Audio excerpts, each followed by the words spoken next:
Well, schools across the country, including here in Colorado, have been affected in the last few weeks by swatting calls. Those calls are on the rise. The FBI labeling swatting as a term referring to filing a false report with the aim of stoking chaos and provoking a large law enforcement response. These claims must be taken seriously by law enforcement.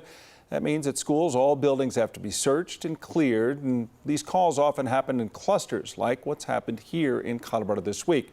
So back with us today is Steve Carleton, a licensed clinical social worker who's worked at the VA helping trauma patients there. So let's talk about what swatting does, because everyone responds to it, but what does it leave behind as far as the families that have to go through having this happen at their school? Well, schools should be a safe place for students, teachers, parents. You should feel comfortable when you drop your kid off in the morning that they're going to be safe. And so whether it's real or perceived threat, that fear response that it stokes can leave an impact on people. So this is considered a traumatic event too, right? Because it also, I mean, it impacts you long term, does it not? Parents and kids, and that's kind of a delicate dance, because as a parent, you don't want to make your kids nervous, but Sure. You all are.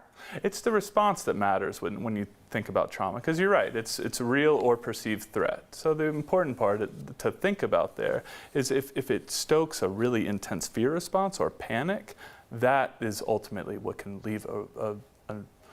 leave people in a tough place. So if you have a child who is feeling this, like say maybe this happened at their school and it is impacting them as a parent, is that an open door policy, or what can you offer them as far as an open door to discuss what happened and how you feel? It's really important just to normalize it. It's a normal response to feel more fear in the weeks and months afterwards. Think about getting rear-ended in your car, right? If that happens, for how many weeks are you glancing up at the mirror more often, right? For a while, that's going to last. And that's normal, and that's okay, and that's a healthy response. When it goes beyond 3 months, that's when, as in mental health, when we're more concerned about people. Yeah, that's kind of a good place to be. But at the same time, we also want people to be aware. I mean, we give our kids now, they go through these drills all the time, and we're hoping there's this conversation back and forth.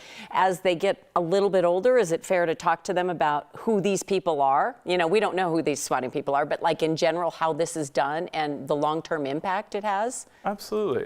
Avoidance is something that can maintain mental illness, right? And depressed feelings and anxious feelings. So the more you can talk about it and be open and share and express yourself, the healthier you're going to be long term. That's really important for kids. It may be tough in a variety of ways for students, for that age group. One is the impact it can have on you because you are still very young and impressionable.